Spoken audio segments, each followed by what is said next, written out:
there is that fear, if I don't have this struggle, then I'm not me. And the truth of that is, even without the struggle, you still have you, and you get to share you with other people. You get to share that bright light. You get to share who you are and what you are. And you get to share it with you. You get to experience you firsthand when you can remove all of the gunk, all of the trauma and the drama and all of the things that we hold on to just because they're comfortable.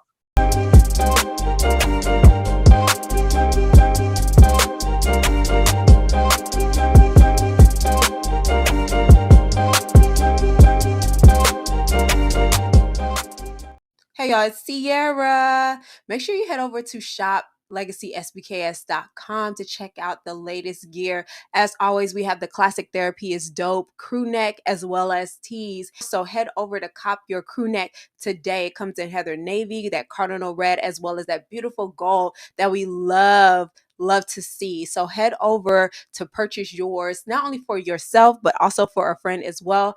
And we are offering free shipping right now. So head over to shoplegacysbks.com to cop all of your Therapy's Dope gear and check out all the other additional merch as well. Hey guys, welcome to another episode of Legacy Speaks. Today we're having another amazing conversation with another phenomenal clinician.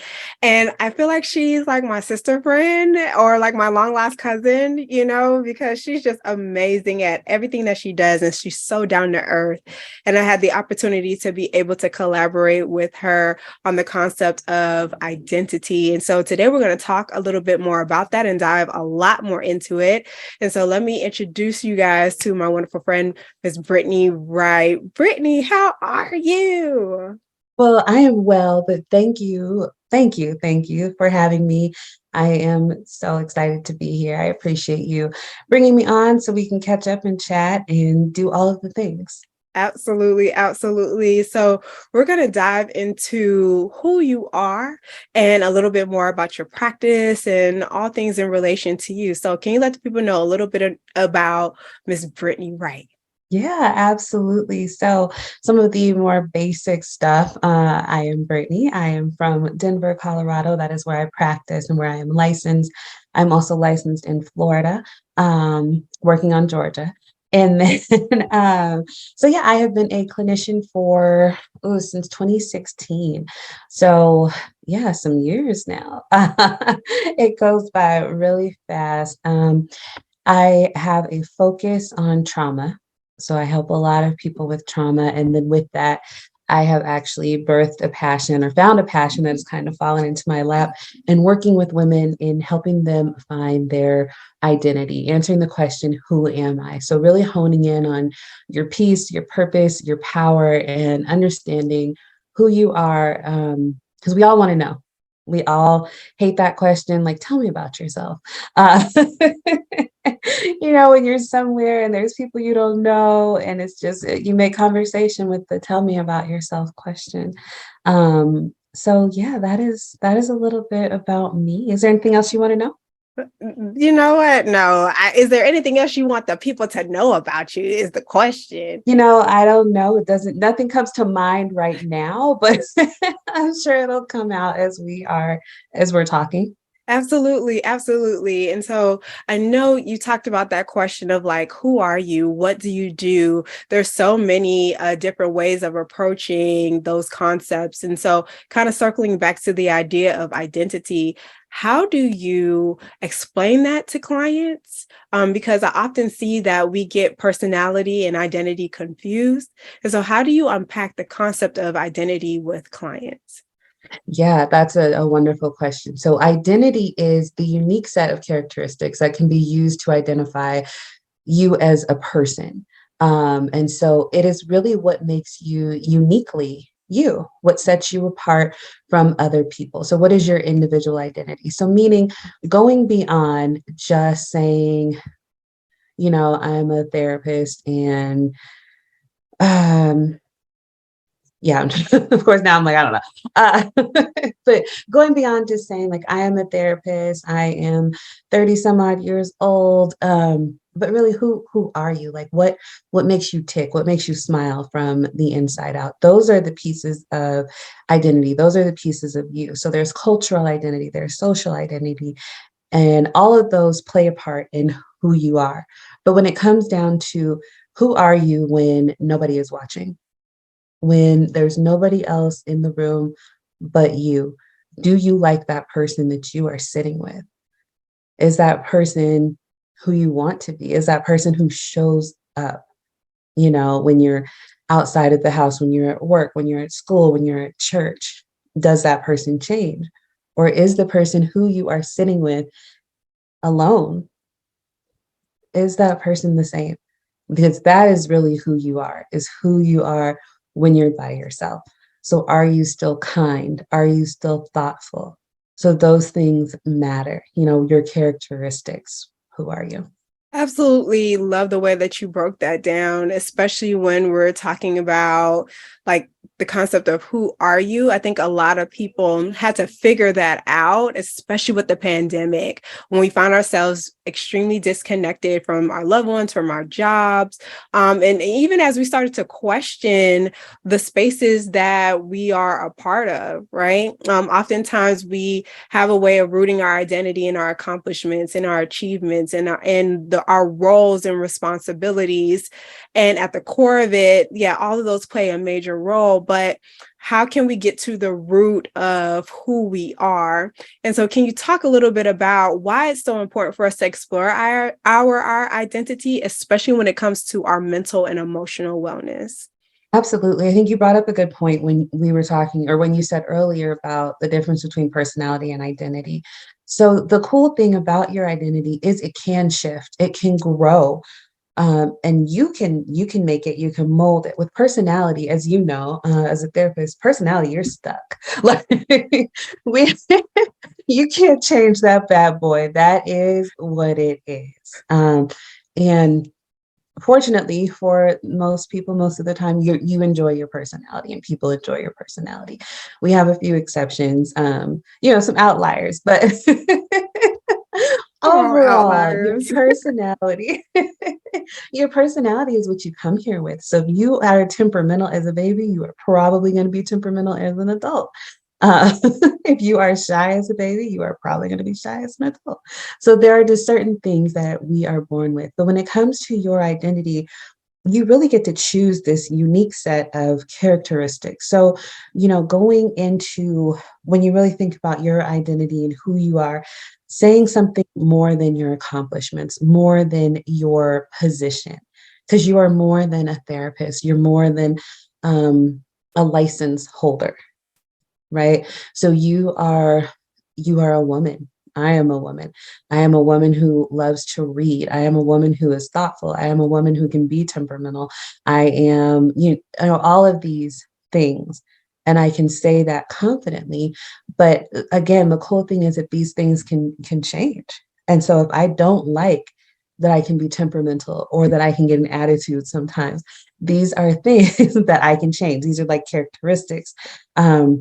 That you can change. And so if you want to be, by success is probably one of the easiest examples to use. If you want to be successful, that changes. For somebody that may mean being a CEO, for somebody that might just mean making more than $50,000 a year.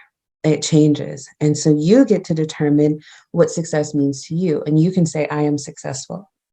So you can say, I am a lover, I am a friend. I am a confidant. I am an advisor, right? So you are beyond just being a therapist. You go beyond just being a teacher. And so you really get to dig deep and figure out who you want to be. How do you want to be known? What do you want people to say about you when you're not in the room? Right? 'Cause Absolutely, because that carries a lot of weight. And I just love, we have this running joke, y'all. Like, Brittany has this amazing voice that needs to be on a meditation app of some kind. Okay. She has a voice thank you. of gold. And so anytime she says something, it's just like, yeah, she better go. But a heavy emphasis on the I am, right? Because that's a strong statement to be able to say that I am something. And you and I, we work with a number of clients with the stuff that they say on the opposite end of the I am, like all the things that come after that little phrase I am, because it's very significant. And it goes into identity because, especially if we're doing trauma work, a lot of clients root their identity in their experiences, whether it's physical, sexual, emotional abuse, or maybe even like their diagnoses and the symptoms that they're experiencing, the lack of people first language, or maybe even like judging themselves based upon those shameful experiences. And so, can we talk about how trauma has a tendency to warp the way that we view our identity, as well as the way that it impacts our relationship with ourselves? Oh yeah, absolutely. Trauma is one of it's very nuanced and it's very multi-layered, but at the base of it, trauma really is how your body responds and perceives an event that is otherwise life-threatening, or that you heard a story. So there's vicarious trauma, where you hear something and you are then traumatized by it as well. So it really, you don't know how to move past it, or it gets stuck in your body, in your mind, in your memory. So yeah, a lot of the times we identify as our trauma. And so for people who are survivors of trauma, that becomes their identity, and they don't know who they are outside of that trauma. And so it's really important for us, especially as clinicians, to help people understand that there is a life, that they are somebody beyond a survivor of a traumatic train wreck or car wreck, or, a mass shooting. That doesn't define or identify who you are. You are a survivor. That piece can stick, but you are not that day, right? You are not that event. That event can help shape you. Again, when your identity shifts, yes, there are things in our lives that can help our identity shift into something else. But we are not, like you said, when you brought in diagnosis, you're not a depressive, right? You are a person with depression. You are not a schizophrenic. You are a person who has schizophrenia. And so there is a huge difference in identifying with your trauma or your diagnosis, as opposed to saying, I am a survivor of, and I am also, X, Y, and Z. Hey, lovely. Shout out to you because I know mental and emotional wellness is important to you. If it wasn't, you wouldn't be listening to this podcast. But lean in really quickly because I know sometimes it's really hard to create a plan and actually sticking to it. So let's take your mental health to another level. Ever wonder what keeps you from fully executing? Ever wonder how you can build the confidence for decision making? Well, guess what? You're not alone and I'm here to help. So head over to mentalhealthgoals.com for your free mental health plan. It'll give you practical strategies for addressing your current mental health needs. But first, you got to tap in. So head over to mentalhealthgoals.com to receive your free mental health action plan today. Do it right now. Mentalhealthgoals.com. See you soon. Absolutely. I love the way that you broke that down, because even when we're talking about not just like people first language, but putting the human back into humanity and reminding individuals that, yes, you went through this, but you are not that. That's so pivotal. And for anybody who's listening to this, don't uh, take the approach of like, oh, I'm compartmentalizing, or I'm delusional, or I'm just pushing this and completely ignoring what happened. No, we're not saying that. We're saying, yes, acknowledge that this situation took place in your life, but also remember that you are these other things as well. And that life still goes on, and that you have the choice to be able to like continue to move forward. That's the beauty of it, especially when we're talking about how identity changes over time. What I find is that people have a way of like taking situations and like holding on to it, because like regardless of how traumatic it may be, there's some level of familiarity there. And so can we explore what it looks like to challenge that fear as we are unpacking identity? Because like you mentioned, like change is consistent. It's always going to be a part of life. But as we're unpacking some of these things, you already know when people come to therapy, they come to therapy for one thing, and then over time, like you're working on something else completely different. And so if I get rid of this, if I change the way that I view this, who am I at my core? That creates a lot of fear. And so can we navigate what that looks like to challenge some of those fears? Yeah, no, that's great. I think you hit the nail on the head with familiarity and comfort. That's what I call people's comfort zones. You are comfortable in dysfunction. I think that's one of the most common things that I see in working with people, is that we become so comfortable in our dysfunction because, like you said, it's familiar. And so if we are to remove ourselves from this dysfunction, oh my goodness, who am I? Who am I if I can't blame everything on my crazy family members? Who am I if I can't blame everything on my boyfriend? Who am I if I cannot blame, it's my sister's fault. It's because I have to show up for my family. It's because I had this. It's because I had that. I can't get out of this relationship. There are so many things that if we remove ourselves from, and if listening to this, don't think that it's just that simple to remove yourself from an environment. We don't have time to go into all of that, but once you can remove yourself from an environment or a situation, or even your own faulty thinking, and that is difficult too. But once you do that, you get to peel back the layers and understand your own strength, your own bravery, your own courage, um, your own abilities, right? A lot of time we don't even look at our abilities, as far as how strong we are emotionally or how strong we are mentally. And it takes strength to take a break.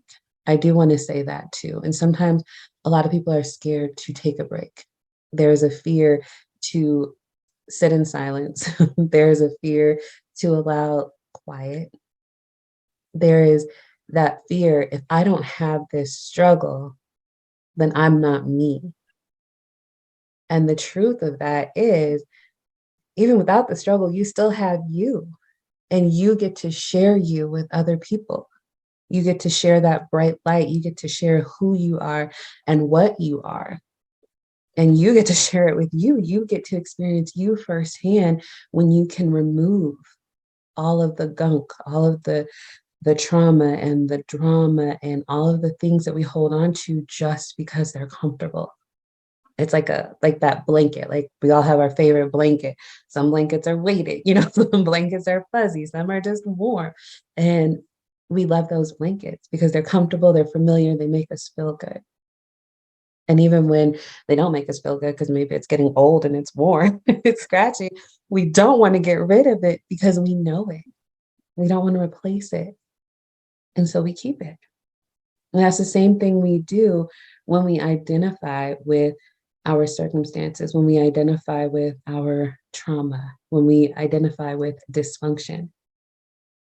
We complain about it, but we don't want to remove it because we know that if we remove it and when we remove it, we are then vulnerable. And we've had the conversation about vulnerability.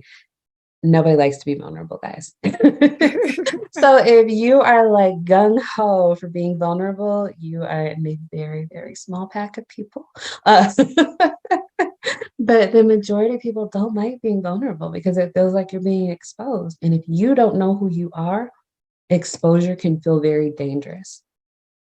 And so if you're not confident in who you are, you're not confident in your uniqueness, in your quirks, if you're not confident in the fact that when you speak, maybe the left side of your mouth goes up higher than the right side of your mouth, or any odd quirks, or I call them unique features that we have because we all have them. But if you're not confident in those, it's very hard for you to remove yourself from a situation that's familiar, because at least when it's familiar, it means they accept you or they know you. Absolutely. Oh my goodness. So many different things to touch on, right? The part that you mentioned in terms of like the uncomfortability of sitting with oneself, immediately I thought about how oftentimes when we find ourselves with in this place of sitting with ourselves, we're creating these unrealistic expectations to have all the answers. And like even what you were talking about is just a reminder that this is a journey, like self-exploration, identity exploration is a journey, and it's going to take time. And so even if you're like learning to meditate or maybe even create space to get to know yourself, it's just like dating a person.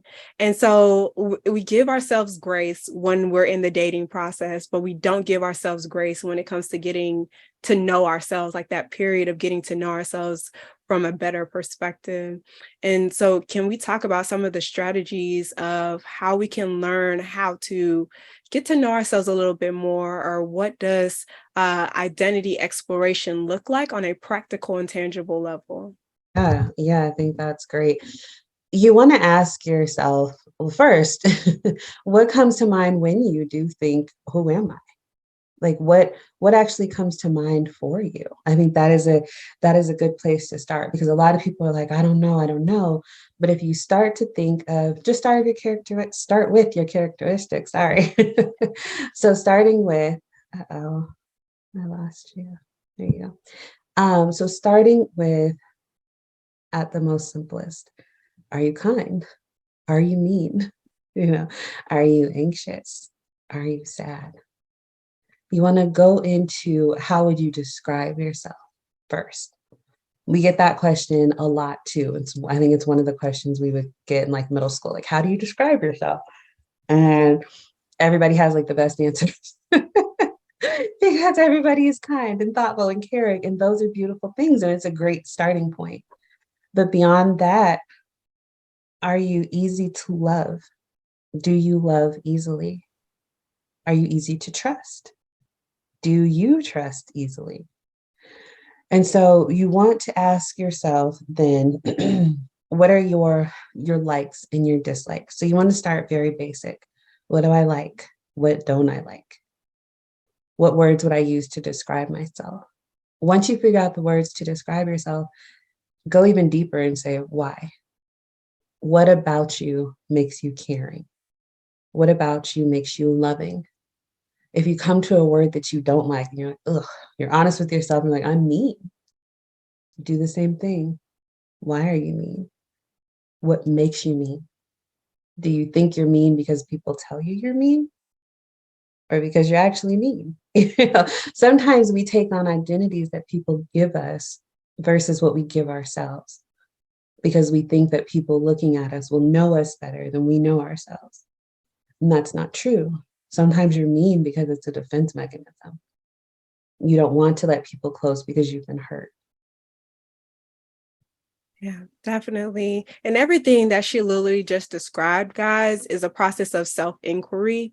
And I always encourage clients to ask like those who, what, when, where, how, and why questions.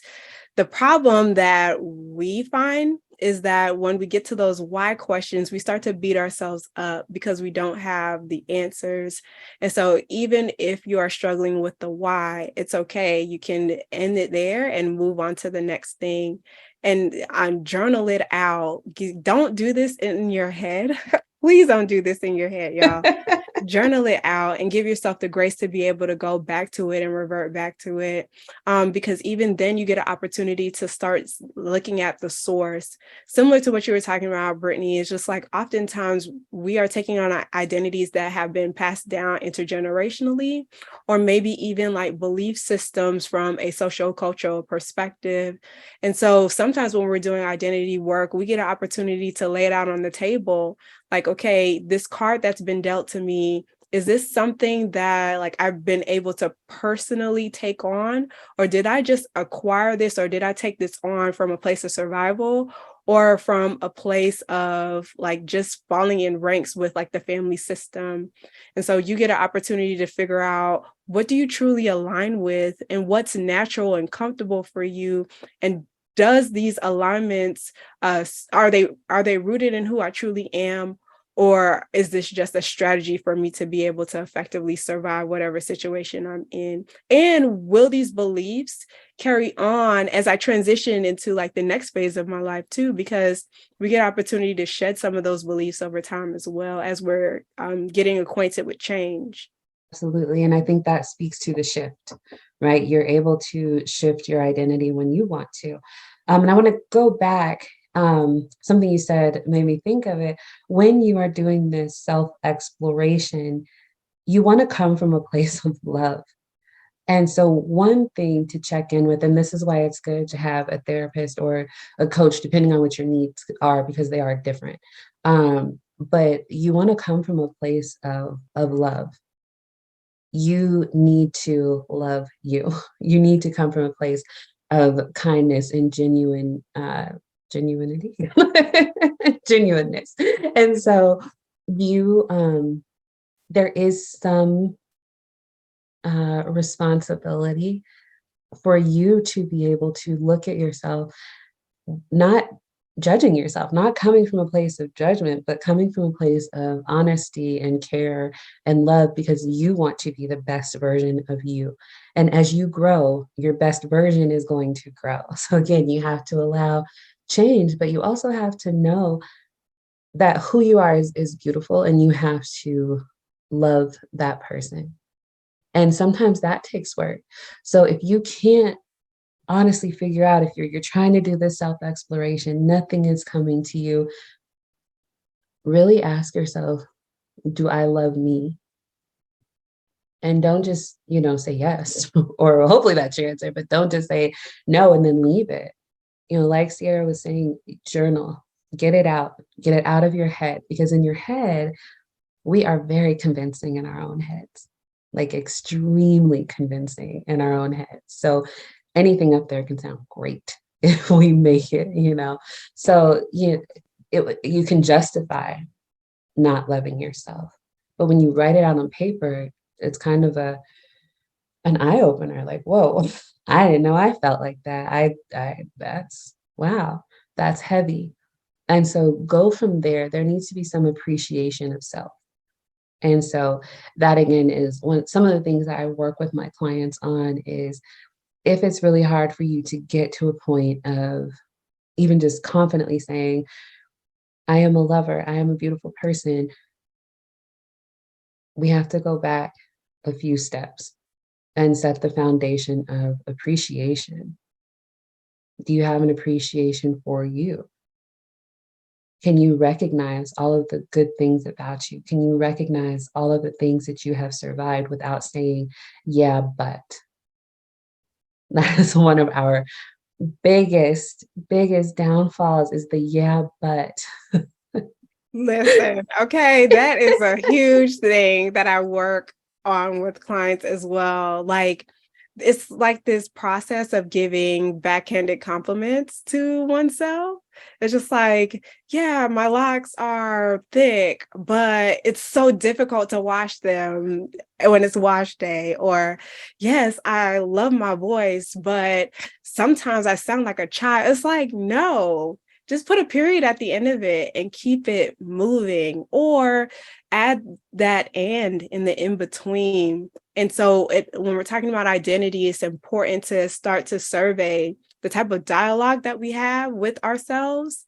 We often pay attention in the conversations that we have with other people, but we say things in passing about ourselves so like frivolously that we forget to be able to be intentional with our words. We say this all the time, especially for individuals who are into manifestation and all that jazz.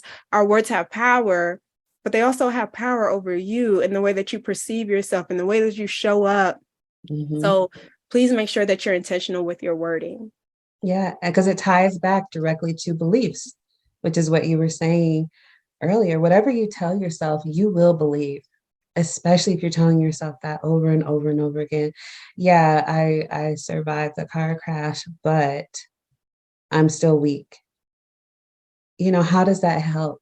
It completely demeans the fact that you have survived and you have overcome something that was tragic and something that could have taken your life.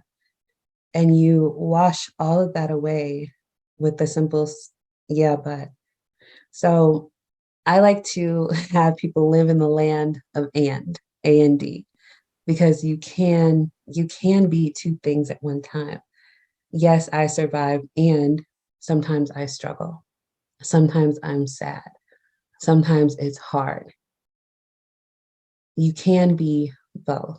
You don't have to pick one or the other. It can be and. Yes, definitely. And your perceived shortcomings do not take away from who you are.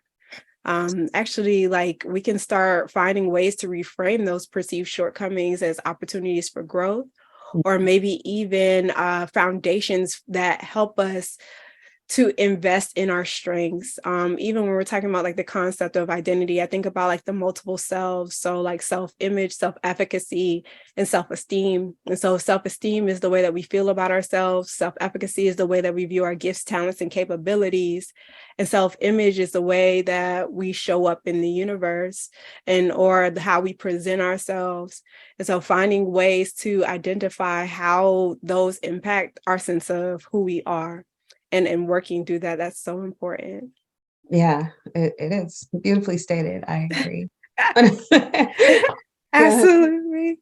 identity is, it's so important though. So that way when you walk into a room, regardless of how people respond to you, you show up as you, and you walk away knowing that you showed up as you. You didn't compromise, you didn't dumb it down, you didn't try to jazz it up.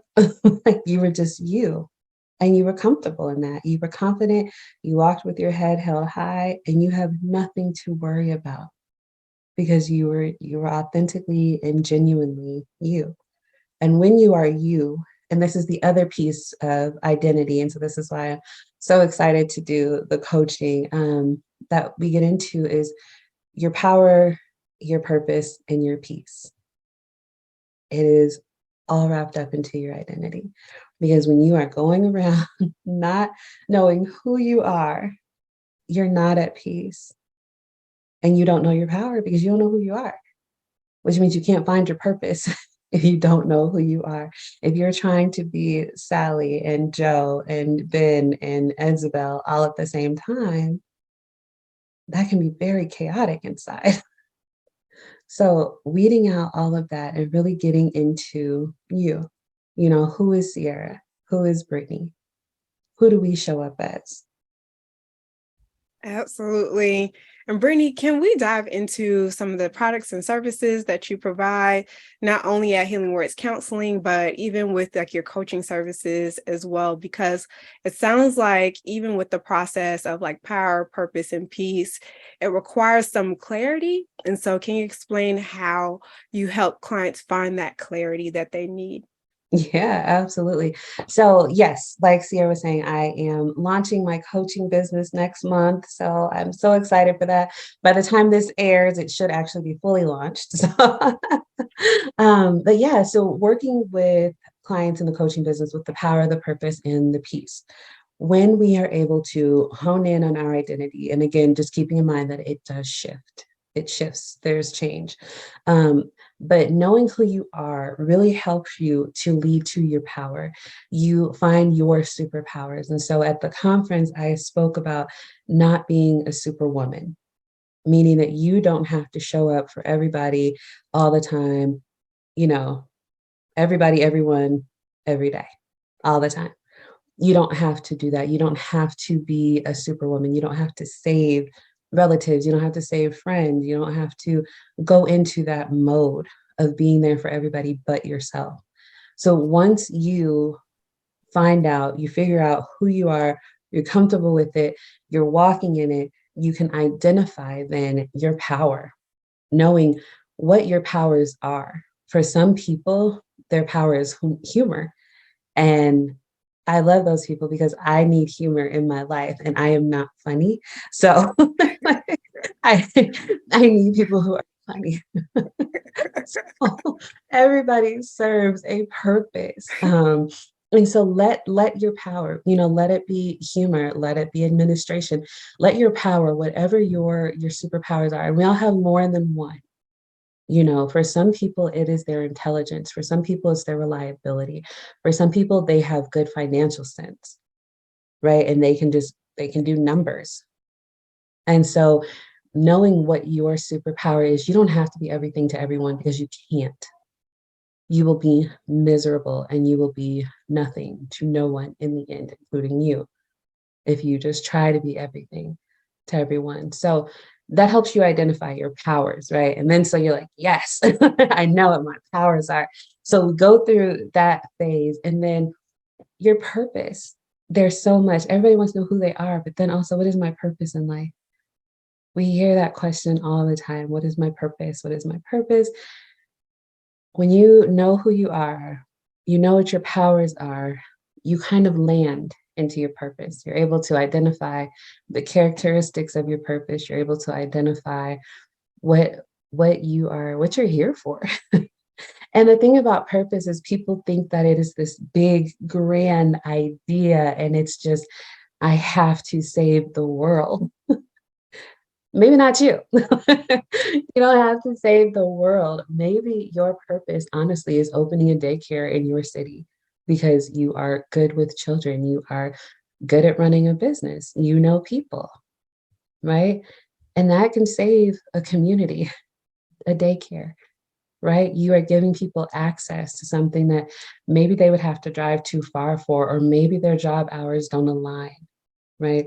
So we figure out how we can interweave our lives to helping other people. That really comes down to what your purpose is. So one answer I get all the time is, my purpose is to help people. For everybody listening, that is the most vague answer. Stop giving it. Just stop. Don't do it anymore. If you want to help people, that is amazing. But how do you want to help people? Like, what exactly do you want to do for people? That is the important piece. You can't just say, I want to help people, because all jobs are basically created to help people in some way. And so everything from a janitor to a CEO, right? Janitors keep our schools clean, they keep buildings clean, they keep things sanitary for us, right? And so we have obviously different branches and facets of that, and that can be your purpose. It absolutely can. There's nothing wrong with it. So nobody is knocking that. And your purpose can also be, you know, to recreate Microsoft or something that also helps people. So there's so much in between, you know. Maybe your purpose is helping clean or get water filtration in other parts of the country. There are so many purposes. So you want to figure out, how do you want to help people? Do you want to travel? Do you want to stay local? Like, are you helping men, women, children, teens? Do you want to make it cultural? Do you want to have a cultural impact for a specific culture? So all of those things tie into how you want to help people. So helping people is an amazing start, but you got to go deeper. You got to unpack that. What feels good to you? What comes natural to you? A lot of people look at somebody else's purpose or position and they're like, I want that, without realizing what that person had to go through to get it. Right. Or realizing the work it takes to get there. So for your purpose, you will, or you should, enjoy the work that it takes to get there and be willing to do it. It doesn't just, your purpose isn't like, I'm going to be the Queen of England and you go to England and you demand a crown. It doesn't work that way. So you have to be willing and open to really looking at yourself, looking at what you enjoy doing, what comes natural, what are you good at? You're not going to be a recording artist if you're only good at playing the ukulele, right? You're not going to be a singer. So you want to focus on, and if you are good at playing the ukulele, then let's hone in on, what does that mean for you? What does the ukulele actually represent? And how do we take that and help people? Does that mean you teach other children? Does that mean you create a whole ukulele business? Does that mean you partner with other community members who are musicians. So there are so many things that you can start somewhere. It doesn't like feel like, oh, this is my purpose, but it grows into it. So despise not small beginnings, but your purpose is in you. So you can't look at somebody else's life and say, oh, that's my purpose. If it really doesn't align with who you are, what comes natural to you, what feels good to you, what you're good and effective at. Exactly. And I think a lot of us sleep on what we're good at simply because it comes like supernatural for us. And so, purpose, like you mentioned, is not something that is like this vast mystery. You literally just have to sit down and do the work and figure out what is in alignment with you. So, thank you for acknowledging all of that. And y'all, please make sure that you are tapping in with all things Brittany Wright. Can you let the people know how they can stay connected with you? Yeah, absolutely. So on IG, my business page is Join Me at the Couch. Everything is spelled out. And then my personal page, if you want to follow it, is she is dot love, joy, and peace. Also all spelled out. So, and then my website for the business is on the screen. The website for the coaching business will be out next month, and that will also be joinmeatthecouch.com. Awesome sauce. And so before we go, there's a question that I always ask each and every one of my guests. And you already know that this is the Legacy Speaks podcast. Can you please let the people know what you would like your legacy to say about you? Ooh. I wasn't prepared for this. Now that's such a beautiful question. Right now, I would like my legacy to be that I helped women, because that is my my target audience, that I help women to change their lives for the better in an effective way, that I help them to be more confident and to stand in who they are so that they can live the most authentic and genuine life that brings them the most peace, the most power, the most prosperity, and that they were just able to walk in it. Maybe because of something I said or something that I taught them, but just having a little piece of that would be wonderful. Absolutely. I love that. Even when we were talking about the concept of how interconnected we are, I thought about the movie Lady in the Water. For all of my M. Night Shyamalan fans out there, essentially there was this author and he wrote a book. And even though he wasn't able to live to see the impact of his book went on to inspire a kid who went on to become like this great political figure who went on to like create all of this change. And so like you talked about in the essence of purpose, understand that you may not see the fruits of your labor in your lifetime, but understand that the work that you're doing goes on to impact generations upon generations. So thank you for identifying that. And it's always a pleasure talking to you, Brittany. I greatly appreciate it. I really appreciate you having me. It means the world to me. So thank you. Absolutely. All right, y'all. Please make sure that you are tapping into all things Legacy Speaks. If you enjoyed anything about this episode, leave a review on YouTube or maybe even the podcast platform, your favorite streaming platform. Don't forget to like, comment, subscribe, and share, and definitely stay connected via Legacy SPKS on everything. Once again, my name is Sierra Hillsman, licensed professional counselor and emotional wellness coach. You can find me at Legacy SPKS on everything. Until next time.